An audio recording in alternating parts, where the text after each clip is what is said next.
1906 में Italian economist और socialist Vilfredo Pareto ने अपने एक रिसर्च में पाया कि इटली की 80% ज़मीन सिर्फ 20% पॉपुलेशन के पास थी। इसमें फर्दर रिसर्च करने पर पता चला कि ये रूल सिर्फ इस पर ही नहीं बल्कि दुनिया के ऑलमोस्ट हर एक चीज़ पर काम करती है। जैसे कि दुनिया की 80% मनी सिर्फ 20% पीपल के पास होती है, 80% क्राइम्स 20% क्रिमिनल करते हैं, हम अपने 20% एक्सेसरीज़ को 80% ऑफ द टाइम यूज़ करते हैं, बहुत सी कंपनीज़ को 80% प्रॉफिट उनके सिर्फ 20% प्रोडक्ट्स से मिलते हैं, 80% लोग ऐसे 20% जॉब पसंद करते हैं जिससे उन्हें अच्छी सैलरी मिलती रहे और रिटायरमेंट की भी कोई टेंशन ना रहे, 20% ड्राइवर्स 80% एक्सीडेंट करते हैं। ऐसे ही बहुत से फैक्ट हैं, पर हमारा मेन मोटिव इसको जानना नहीं बल्कि इस मेथड को यूज़ करना सीखना है। इसे हम एक एग्ज़ाम्पल से समझते हैं। ये एग्ज़ाम्पल आपके सारे क्वेश्चंस ख़त्म कर देगी, जैसे अपने बचे हुए टाइम को कहाँ यूज़ करना है और अपने 20% वर्क को किस तरीके से करना है एक्सेट्रा। आपने बचपन में 2 लकड़हारों की कहानी तो ज़रूर सुनी होगी। एक लकड़हारा दिन में 8 से 10 घंटे पेड़ काटता था और वहीं दूसरा लकड़हारा दिन में बस 3 या 4 घंटे ही पेड़ काटता था। फिर भी दूसरा लकड़हारा पहले वाले से ज़्यादा पेड़ काटता था। तो पहले लकड़हारे ने पूछा कि भाई, तू तो मुझसे बहुत कम काम करता है, फिर भी तू मुझसे ज़्यादा पेड़ कैसे काट लेता है। तो उस लकड़हारे ने मुस्कुराते हुए जवाब दिया कि भाई, मैं काम तो दिन में बस 3 ही घंटे करता हूँ, लेकिन वो 3 घंटे मैं अपनी पूरी फोकस से काम करता हूँ और मैं अपने बाकी का टाइम अपने औजार को तेज़ करने में लगाता हूँ। यानी पहले तो हमें ये जानना होगा कि हमारे कौन से काम ऐसे हैं जो हमें 80% रिजल्ट्स देते हैं और उन काम को अपने पूरे फोकस के साथ कर सकते हैं। जैसे कि अगर आपको कहा जाए कि आपको दिन में 10 घंटे पढ़ना है, तो आप पढ़ तो लोगे, लेकिन आप अपना फोकस नहीं बना पाओगे, क्योंकि ह्यूमन ब्रेन एक चीज़ पर ज़्यादा देर फोकस नहीं कर सकता है, जिसकी वजह से ज़्यादा अच्छे रिजल्ट्स नहीं होंगे। पर अगर आपको कहा जाए कि आपको दिन में सिर्फ 2 घंटे ही पढ़ना है, तो आप इजीली कर लोगे और इसमें आपका फोकस भी अच्छा होगा, जिसकी वजह से रिजल्ट्स भी अच्छे आएंगे और आप अपने बचे हुए 8 घंटे अपने दूसरे इम्पोर्टेंट कामों को करने में लगा सकते हैं या एक्सरसाइज और मेडिटेशन जैसी दूसरी चीज़ें कर सकते हैं, जिससे आपकी बॉडी हेल्दी होगी और healthy body means healthy brain और healthy brain means better results. 80-20 rule for business. Suppose अगर आपकी कोई कार कंपनी है, तो आप अपने सारे कस्टमर्स पर इक्वल फोकस ना करके अपना मैक्सिमम फोकस उन 20% कस्टमर्स को दे सकते हो जिनसे आपको 80% प्रॉफिट होती है। अब जिन कस्टमर्स से आपको 80% प्रॉफिट होती है, उन्हें आप अपने आइडियल कस्टमर्स कह सकते हैं।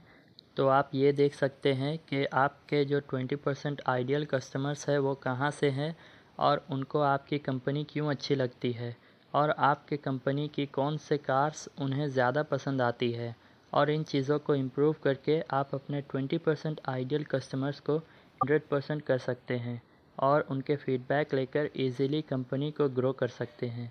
80-20 रूल फॉर मॉर्निंग रूटीन। अगर आपके डेली 20 टास्क हैं, तो आप अपने मोस्ट इम्पॉर्टेंट टास्क पर ज़्यादा फोकस कर सकते हैं, यानी उन्हें मॉर्निंग के टाइम पर कर सकते हैं जब हमारा ब्रेन अपने बेस्ट कंडीशन में होता है, और लेस इम्पॉर्टेंट टास्क पर कम फोकस कर सकते हैं। मैं ये नहीं कह रहा कि आपको सिर्फ इम्पॉर्टेंट काम करना चाहिए और बाकी काम को इग्नोर कर देना चाहिए।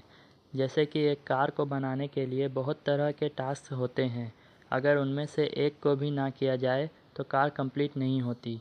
इसी तरह आप अपने सारे कामों को करो, पर अपना ज़्यादा फोकस उन कामों में दो जिनसे आपको मैक्सिमम रिजल्ट्स मिल रहे हैं।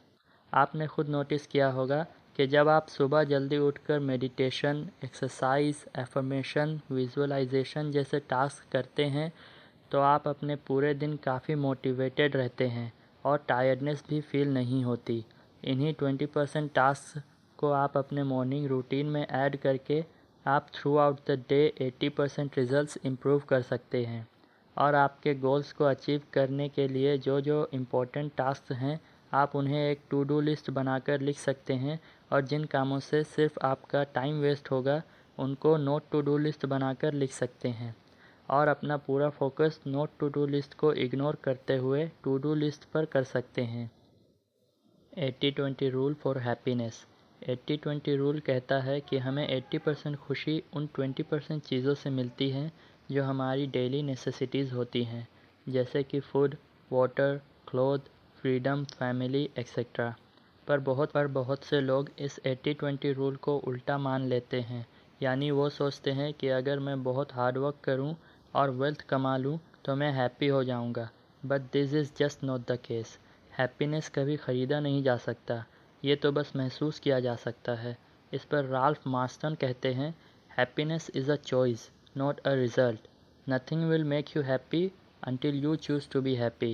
No person will make you happy unless you decide to be happy. Your happiness will not come to you. It can only come from you. Happiness तो हमारे अंदर ही है, हमें बस उसे ढूंढने की नज़र चाहिए। इसे एक एग्जाम्पल से बताता हूँ। जब हम बचपन में दोस्तों के साथ खेलते थे, उस वक्त हमारे पास ब्रांडेड बैट होती थी और ना ही बॉल, बस एक प्लास्टिक की बॉल होती थी, पर वो ही बहुत थी।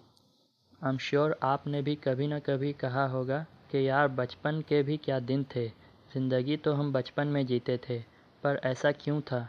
क्योंकि बचपन में हमें कोई टेंशन नहीं थी और ना ही किसी चीज़ को पाने की या बहुत पैसे कमाने की लालच।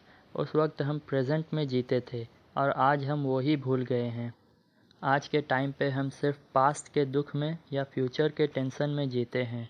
पर क्या हो अगर हम प्रेजेंट में जीना सीख जाएं और हम अपने हैप्पीनेस को खोज लें? इसका सबसे अच्छा तरीका है मेडिटेशन। आप बस सुबह 10 मिनट मेडिटेशंस करके ऑल डे हैप्पी फील कर सकते हैं और इनफैक्ट आप आज से ही शुरू कर सकते हैं। दोस्तों, वीडियो पसंद आई हो तो प्लीज़ वीडियो को लाइक कर दीजिए और चैनल को सब्सक्राइब कर दीजिए। जय हिंद।